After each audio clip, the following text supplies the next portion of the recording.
เอาพี่น้องคือว่าคลิปนี้ว่าเวียงจะออกมาเว้าในกรณีเนาะกรณีที่ว่าทางน้องตุ๊กตอบคำถามของบ่าวโอดิเนาะพี่น้องเฮาได้เบิ่งในช่อง YouTube เนาะพี่น้องเนาะก็คือว่ามันกลับกันพี่น้องกลับกันกับเราตอบคำถามของหมอเวียงตั้งแต่เช้าพุธตั้งแต่แรกเนาะพี่น้องเนาะกับบ่บดก็เลยถามไปตอนแรกเราว่าทางเราเองจะเป็นเก็บเงิน1 ล้านนั้นไว้ให้พอจอยเราจะเก็บไว้ในส่วนอีก900,000เนาะมอบให้พอจอยบตอนที่นี่เขามาเห็นคลิปก็เลยว่าอ่าทางพอจอยไปยืมเงินอ่ายืมเงินแล้วก็เราเลยหักเอาเนาะบัดในคลิปเฮาน่ะเฮาถามเราบ่อธิบายแล้วเราก็บ่เว้าแบบนั้นเนาะพี่น้องมันโกงกันข้ามมันโกงกันข้ามเนาะมันคนละอย่างเนาะแล้วก็เฮาสิมาเว้าในเรื่องเงินใช้เลือดเนาะพี่น้องเนาะเงินใช้เลือดตอนอยู่โรงหมอว่ามันเป็นแบบไรพี่น้องเอ้ยเนาะเพราะว่าเรื่องนี้เฮาก็เป็นคนที่ว่าเข้าไปอยู่ในจุดนั้นช่วยเหลือค่าเลือดค่าหยังจากผู้รักผู้ใหญ่เนาะจากผู้ใหญ่ใจดีเพิ่นให้มอบหมายให้เฮาเฮ็ดเนาะเฮาก็ได้เฮ็ดไปแล้วแต่มันก็มีทั้งบ่าวลาวเนาะผู้ใหญ่ทั้งบ่าวลาวเพิ่นได้มาเคลียร์เรื่องเงินตัวเป็นหนี้เป็นสินเนาะก็แยกออกทั้งสองกรรมสองฝ่ายแล้วแต่เรื่องมันยังบ่จบมันเป็นแบบนี้พี่น้องเอ้ยเนาะ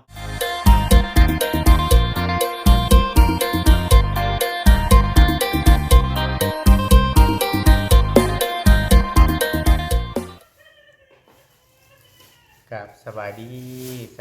เนาะพี่น้องเนาะทักทายสบายดีพ่อแม่พี่น้อง FC กันเบิดทุกผู้ทุกคนพี่น้องเอ้ยเนาะ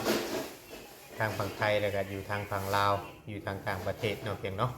ที่เข้ามาเบิ่งมาชมคลิปช่อง YouTube ของเราเป็นใจกันร้อยเพียงเนาะแต่ที่ยังติดตามเนาะเพียงเนาะคอยซัพพอร์ตกดไลค์กดแชร์เนาะพี่น้องเนาะ1ได้1แชร์คือ1กำลังใจของยูทูบเบอร์พี่น้องเนาะผู้เพิ่นเฮ็ดคลิปแบบพี่น้องเนาะกำลังใจก็จากแม่ๆ FC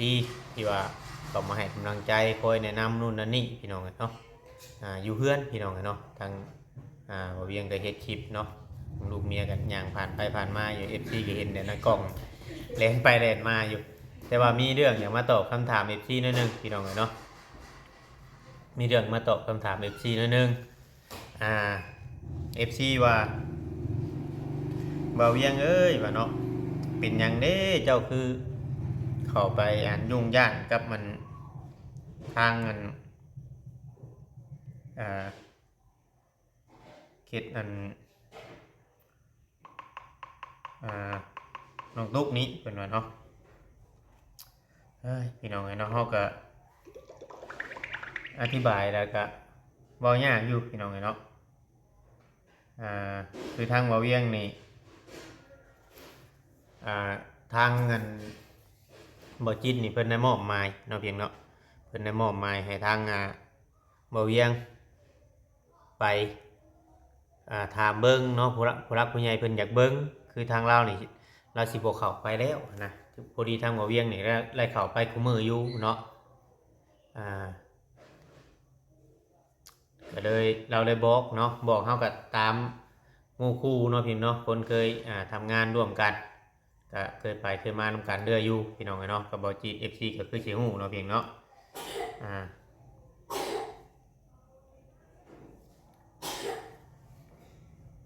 เนาะพี่น้องเดี๋ยวแต่ว่าทางผู้รักผู้ใหญ่เพิ่นก็ตอนบ่าวเวียงอยู่หั่นนะเพิ่นก็แชทมาอยู่พี่น้องเนาะเพิ่นก็แชทมาบอกให้บ่าวเวียงไปตามให้อยู่เนาะเพิ่นก็ตามให้อยู่พี่น้องเนาะตอนนั้นที่เพิ่นเห็นคลิปเพิ่นแหละพี่น้องเห็นคลิปว่าทางเงินว่าเพิ่นทางแม่น้องตุ๊กได้เงินได้หยังบ่นั่นแหละพี่น้องเนาะทางบ่าวเวียงก็เลยพากันกับบ่บอสนี่แหละถ่ายคลิปแล้วก็เฮ็ดให้มันชัดเจนเนาะเพียงเนาะถ้าว่าทางบ่เวียงบ่เข้าไปหรือว่าทางบ่จิตเพิ่นบ่บอกถ้าทางบ่จิตเพิ่นบ่บอกบ่เวียงก็สิบ่ขอยุ่งเกี่ยวกับเรื่องเงินเพราะว่าคือ FC ฮู้แหละพี่น้องเนาะเฮาไปถามเงินคนอื่นไปมอบให้เฮาไปถามนี่มันก็ผิดพี่น้องเนาะแต่ว่าหมู่ครูทีมงานบอกแล้วก็ทางผู้ใหญ่เพิ่นก็แชทมาหาผู้เพิ่นเป็นเจ้าของเงินพี่น้องเนาะ เพิ่นเสร็จมาหาบ่เวียงให้ถามให้แน่จังซั่นจังซี่เนาะพี่น้องเฮาก็เลยไล่ทำคลิปออกไปเนาะพี่น้องหลาย FC เพิ่นก็คอมเมนต์กันเข้ามาก็บางคนเพิ่นก็ว่าเฮานี่บ่มีหม้องถ่ายหม้องนั่นบ่เนาะพี่เนาะก็คือว่ามื้อนี้ก็ทางบ่เวียงเองก็ตั้งใจไปหาเพิ่นในเรื่องตัวนี้แหละในเรื่องเงินนี่แหละพี่น้องว่าทางอันเดี๋ยวนี้นั่นทางผู้หลักผู้ใหญ่เพิ่นก็ปวดหัวแห้งในเรื่องนี้ขนาดตัวบ่เวียงเองนี่ไปเอิ้นน้องตุ๊กมาถามไปถามมาก็ยังอึๆอะๆถามแบบบ่จักหยังหั้นนะพี่น้องบ่จักหยังแล้วก็คำสิเว้าไปก็บ่มีหยังดอกบ่มีหยังดีขึ้นมีแต่แฮ่งสิต่ำลงแย่ลงนะสมมุติเฮาสิยิงคำถามเข้าไปเนาะพี่เนาะแล้วก็คือเว้านั่นแหละทางตอนนี้น่ะคือบ่เวียงได้เว้าไปในคลิปนั่นแหละพี่น้องเนาะถ้าว่าจะถ่ายถ่ายพ่อแม่พี่น้องเบิ่งเนาะก็อาจจะได้ถ่ายแต่ทางพ่อจ้อยกับทางเอ้ยหมดนี้เนาะพี่เนาะบางคนเพิ่นก็มักเนาะนำเอ้ยหมดนี้เป็นคนที่ชัดเจนพูดจาดีเว้าตรงไปตรงมาให้ก็คือเอาบ่ให้แต่ก็คือบ่เอาเนาะพี่เนาะแบบเว้าง่ายๆว่าเนี่ยอะไรก็ยังหันแห้งอยู่ยังหันแห้งอยู่ยังเฮ็ดเวียกไรอยู่เนาะพี่เนาะก็คือเฮาได้ถามเนาะเอามาก็ถามแหละมันก็สิมีบางอย่างบางสิ่งเนาะพี่เนาะที่มันบ่ชัดเจนแล้วก็บ่เวียงก็ได้เบิ่งเนาะได้เบิ่งในคลิปในหยังที่น่าจะแม่นเบ้าโอ้เพิ่นเข้าไปรอบหลังเนาะพี่เนาะรอบหลังคือว่าเข้าไปถามน้องตุ๊กถามไปก็ตามที่บ่เวียงมุมมองของบ่เวียงนะพี่น้องถามไปเราก็จะตอบบ่ตรงคำถามเฮาแล้วก็บ่มีนั่นพี่น้องเนาะเพราะว่าตามที่เฮาเบิ่งข่าวนะเบิ่งที่ว่าทางบ่โอเพิ่นเข้าไปน้องตุ๊กเราก็สิเว้าไปแบบทำนองของเรามาเว้าว่าเรื่องเป็นบ่โอเพิ่นเข้าไปเนาะแม่ครับ ลูกกินนมจะเพื่ออะไรมัน โอเค เองแล้วมันกะสิดีเองบอกให้เพิ่นแพงกับแพงบอกเพิ่นบ่แพงเพิ่นบ่แพงแม่น้องติดไปล่ะจำเฮานั่นได้แหละกะดีเนาะอ้ายลุงเจ้ากับผัวเจ้านี่ถ้าเว้ากลับไปกลับมาเพิ่นก็สิบ่เชื่อเฮาสารของน้องตุ๊กนั่นล่ะแต่ละอันเลยเฮ็ดให้ FC ดราม่า800,000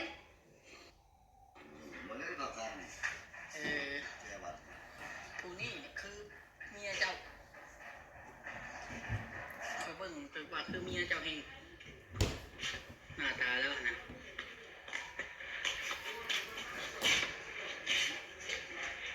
แข็งแห้งละบาดนี่คนน้อยก็ได้ใหญ่จังหน่อยตัดผมได้ปันเอาตรงเดอรีดรถแก๊ดหัวโลนกอกรถ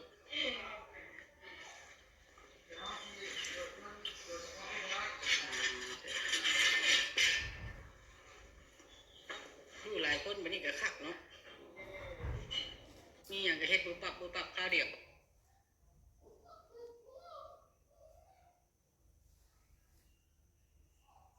พอจอยเมื่อวานนี้เนาะเจ้าละบอกพอจอยว่าเดี๋ยวเฮาสิหาเอาเด้อร้านเอ็ดนี้เงิน2 ล้านแม่นบ่แล้วเพิ่นว่าจะได้จะเว้านั่นแหละนะ เพิ่นว่ามึงฮักเอารถล้านเอ็ดน่ะกูสิเอาแต่800,000 900,000นะว่า แม่น900,000เพิ่นว่า เจ้าว่าแบบนี้บ่ในคลิปกับเจ้าน่ะอธิบายอยู่บ่บ่เว้นนี่บ่ นี่ก็รู้ว่าสบายยังเลยนะ ก็คือให้อยากให้เจ้านะเว้าแต่ความจริงแล้วก็เว้าอธิบายให้มันจะแจ้งนะอีหยังก็ตามอ้ายบ่อยากให้ช่วงผลกระทบต่อกัน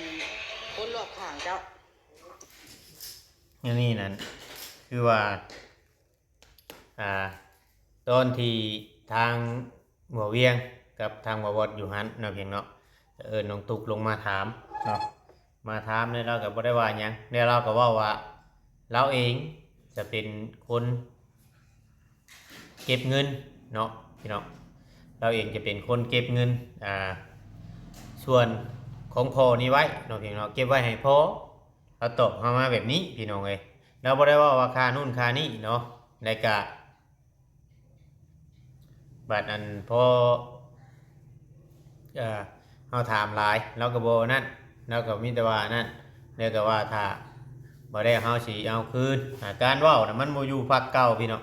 การเว้ามันบ่อยู่ภาคเก่าแล้วเฮาถามไปแฮงเว้าไปเลยถามไปแบบนี้แฮงเว้าไปแบบนี้ถ้าว่าเราเว้าตอนแรกว่าพ่อจอยเป็นคนบอกให้ฮักเอาเงินเท่านั้นเท่านี้เราชี้แจงมาให้ชุมเฮาเนาะเฮาก็อาจจะถามเนี่ย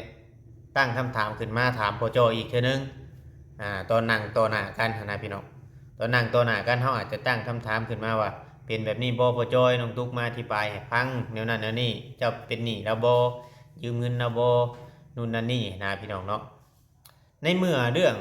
แบบนี้น่ะเขาถ่ายคลิปออกมาแต่ละมือแล้วพี่น้องเลยเรื่องนี้เนี่ยเขาถามมาประจำในเรื่องนี้เนี่ยเขาถามมาประจำเลยว่ามันเบิดเดบหนี้สินตั้งแต่บ่ลาวเขาไปเคลียร์ให้อยู่โรงพยาบาลเนาะเพียงเนาะแต่ยังดีเลยแต่ยังขอบคุญขอบคุณทางผู้รักผู้ใหญ่เพิ่นอยู่ที่ว่าเขายื่นมือเขาไปช่วยในตอนนั้นนะถ้านั่นก็แย่อยู่พี่น้องไอ้ชุมเฮานะแย่บางทีนี่อาจจะบ่มีผู้รักผู้ใหญ่เพิ่นช่วยเด็กก็ทีมงานนี่แหละพี่น้อง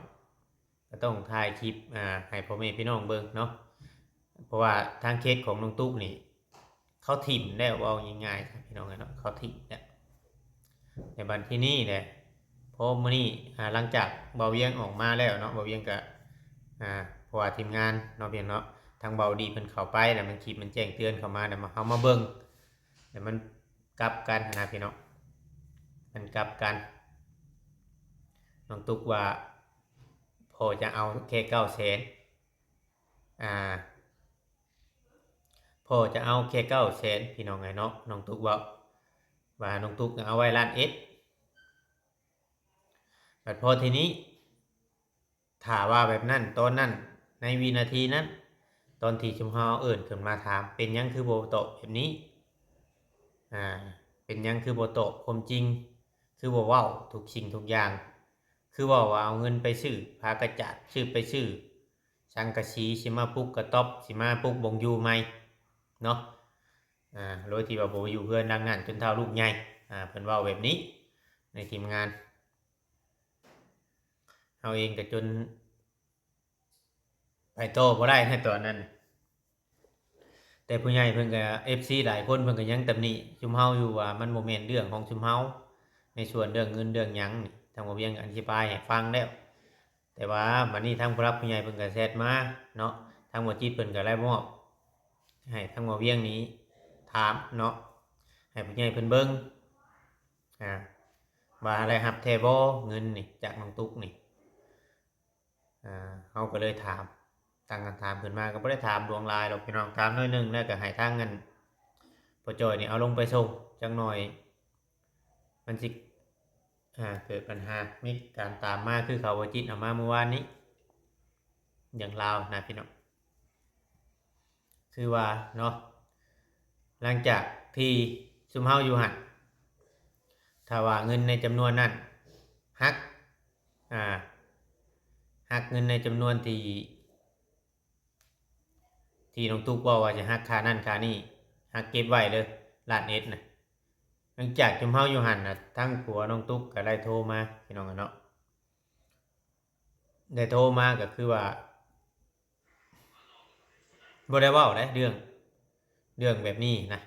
เรื่องคือน้องตุ๊กเล่าในคลิปของเบาดีนี่แล้วก็บ่ได้เว้าเว้าไปบ่คือกันเว้าไปคนละอย่างเว้าไปคนละแนวพี่น้องเนาะเฮ็ดเฮาก็ยังบอกอยู่ว่าน้องตุ๊กเอ้ยเจ้านี่เป็นคนที่ว่าผู้รักผู้ใหญ่เพิ่นชดช่วยมาเป็น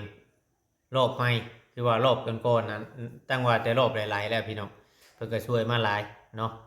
แต่ว่ารอบนี้ก็คือว่ามันเกิดข้อผิดพลาดมาก่อนน่ะเพิ่นเป็นคนที่ช่วยรอบใหม่แล้วก็ให้เว้าหยังให้มันมีความจริงให้มันนู่นนั่นนี่แล้วก็บ่ปาก แล้วก็บ่นั่นแล้วก็มันมาเฮามาเห็นคลิปเนี่ยมันบ่คือเก่ามันบ่คือเก่าพี่น้องเนาะก็เฮาก็มีแต่อยากฝากบอกแหละให้เว้าหยังน่ะให้มันอ่าตรงประเด็นน่ะก็ตรงคำถามนั่นแหละพี่น้องเนาะถ้าว่าน้องตุ๊กเบิ่งคลิปอยู่ก็เพราะว่าหลายคนนี่เพิ่นก็เบิ่งเพิ่นนำทุกเรื่องเลยเพิ่นนำทุกอย่างนำแต่ละคลิปพี่น้องมาเว้าในคลิปเฮาแบบนึงไปเว้าในคลิปคนอื่นแบบนึงนะอย่างคือบ่เวียงสันนิษฐานไว้ว่าถ้าบ่มีคนเข้าไปทายทางพอจอยทางสมุดนี้เราก็สิบ่ฮู้ว่าทางทีมงานเมื่อวานนี้เอาเงินให้เพิ่นเท่าไหร่ว่าเอาเงินให้เพิ่นเท่านั้นเท่านี้เราก็สิบ่ฮู้เด้ถ้าเฮาบ่เข้าไปถามเพราะว่าทางวจิตเอาเงินไปให้เนาะเอาเงินไปให้ทั้งหมดบ่จิตเราก็บ่ได้จักฮอดชื่อหมดหรอกเราหาก็ถามหมอเวียงตอนหมอเวียงโทรหาเพิ่นตอนอยู่เฮือนของเงินน้องตุ๊กนั่นแหละพี่น้องตอนอยู่เฮือนของเงินเฮือนอยู่นอกหลังนอกพี่แหละเวียงโทรไปถามยันว่า FC บ่เชื่อยันว่า FC นี่ว่าบ่เวียงเว้าไปเองเนาะโดยที่ว่าบ่มีคนไปบอกให้ไปนั่นนี่ก็ยัน FC บ่เชื่อนั่นแหละพี่น้องเนาะเวียงก็เลยถามโทรถามบ่จิตให้ฟังอีกนํกันวันนี้เรามาเว้าในคลิปว่าพอจะเอาสำนักที่เหลือให้น้องตุ๊กเอามันโมเมนต์พี่น้องเนาะมันโมเมนต์แล้วเว้านะคนละอย่างแล้วเว้าน้ำบ่เวียงนี่คือว่าเฮาจะเก็บไว้ให้พอแล้วก็ให้พอ900,000เก็บไว้ให้พอได้เป็นหยังจังเก็บบ่เวียงก็เลยถามเราเลยว่าไว้ให้พอแล้วก็ยังสิให้อยู่นะเรื่องของเรื่องเฮาก็ถามกันแบบนั้นวันนี้ตอนแรกมุนเราก็ว่าอยากป้าอะไรตัวนี้นะเงินจำนวนนี้บัดนี้ทางผู้ใหญ่เพิ่นก็ให้เฮาไปนำเนาะทางผู้ใหญ่เพิ่นก็ให้เฮาไปนำมาเฮาก็เลยไปนำน้องพี่น้องพอเฮาเอาเงินมานี่ทางเขาก็เจ้าก็บ่ได้ว่าในรายได้พี่น้องเขาก็เอาให้แค่ว่าเงินมันบ่ครบอีก100,000เนาะก็เป็นล้านเก้าบ่เวียงก็สิอธิบายให้ทีเพิ่มเติมอีกเงินนะมีจำนวนอยู่ล้านเก้าตอนนี้นะแต่ว่าเป็นเงินของไอ้มุดตามที่ผู้ใหญ่เพิ่นบอกแต่ผู้ใหญ่เพิ่นก็เสียใจกับเรื่องนี้เนาะเสียใจกับเรื่องนี้เพราะว่าไล่เอาเงินให้เขาเจ้าแล้วแต่มันก็มีเรื่องเกิดขึ้นแบบนี้แหละพี่น้องเนาะก็เลยเพิ่นก็บ่คิดเด้อเพิ่นว่าบ่คิดว่าน้องตุ๊กสิเป็นแบบนี้นะไอ้เพิ่นก็ยังสงสารทางแม่ใหม่น้องตุ๊กนี่แหละทางหมดนี่แหละพี่น้องเนาะเราก็ถือว่านั่นแต่ FC เนาะหลายๆคนก็มีความคิดความเห็นเนาะแตกต่างกันไปบางคนเพิ่นก็ย่านทางหมดนี่ทนพอจอยบ่ได้ทนทางไอ้จอยเพิ่นทางพ่อใหญ่จอยนี่บ่ได้กับแบบยันมันโศกกับเรื่องลูกเรื่องหยังแล้วเนาะพี่น้องเนาะมีผลตามมานะพี่น้องแต่ว่าคือว่าแน่เนาะบ่เวียงก็ยังงงอีกเรื่องนึงพี่น้องเนาะเรื่องแบบว่าเงินเข้าเดือนเนาะอันนี้เฮาก็สิขอเว้าในนามแบบว่าทางบ่เวียงเองก็ได้รับมอบหมายทางเป็นสะพานบุญให้ผู้รักผู้ใหญ่เนาะในเงิน4ล้านไปเข้าเดือนให้น้องตุ๊กน่ะ2ถุงเนาะเพียงเนาะและทางถุงโตหนึ่งนั่นโตพอน้องตุ๊กโทรไปยืมหันโทรไปยืมเงินหันเนาะพี่น้องแต่ทางบ่าวลาวเลยเอาเงินไปมอบให้ในมือนั้นเอาเงินไปมอบให้ทางเงินชวนที่พอน้องตุ๊กไปยืมให้เราไปใช้นี้หรือว่านี่ปู่นี่ย่าตัวที่ยืมมากับบ่าวลาวก็เคลียร์จัดแจงแบ่งไปทางนั้นแบ่งมาทางนี้เป็นตกแตกตกละเอียดแล้วเนาะมานี่แหละบัดมาเว้าในตัวที่บ่เวียงถ่ายคลิปตัวที่เป็นโทรขึ้นมาอีกเทื่อนึงเนาะพี่เนาะพอมี2คลิปเลยตอนแรกนี่ทางพวกน้องตุ๊กโทรมา บ่เวียงก็เฮ็ดคลิปไว้มีเสียงมีหยังคักแน่ตัวที่สองน้องตุ๊กโทรมาว่าแม่ยืมเงินไปใส่ค่าเลือดค่าหยังนะเว้าแบบเฮาก็ยังงงได้เพราะว่ามันเคลียร์แบบจบเบิดแล้วพี่น้องเงินเดือนเงินหยังในตอนนั้นน่ะมันเคลียร์กันจบเบิดแล้วบ่เวียงกับบ่บดนะยังจนงงอยู่เงินปัวตัวเองเนี่ยเงินที่ปัวตัวเองหรือว่านู่นนั่นนี่ในค่าเลือดนี่น้องตุ๊กคือสิมาเว้าว่าอยากไล่เงินมาปัวนะอยากไล่คิดไล่เอาเงินที่ว่าแม่กับพ่อนี่ยืมเอาเงินมาปัวให้เนาะพี่น้องเนาะ FC ว่าในไรพี่น้องเอ้ยเฮาก็ยังงงอยู่กับเงินนี่ว่าเฮาใช้หนี้ใช้ชีวิตเฮาจ่ายไปเบิดเด้ในการปัวเงินปัวเลือดปัวหยังเฮาจ่ายไปเบิดทุกอย่างแล้วหรือว่าเราบ่เข้าใจหยังบ่เนาะเราบ่เข้าใจหยังสักอย่างเลยบ่มันบ่เราก็มอบให้เรียบร้อยเด็กทุกอย่างเนาะพี่เนาะค่ากินค่าอยู่คือว่าเวียงเว้าเนี่ยเอาให้ทางพ่อจอยตัวนั้นก็300,000ตัวนั้นก็ล้านหนึงตัวนั้นก็ค่ายาเนาะซุมเฮาก็ยืนปอนไปก็บ่แล้วเราก็ยังว่าเราแบ่งให้ลูกให้เต้าซื้ออยู่ซื้อกินนำกันอยู่ห้องหมดห้องหมอก็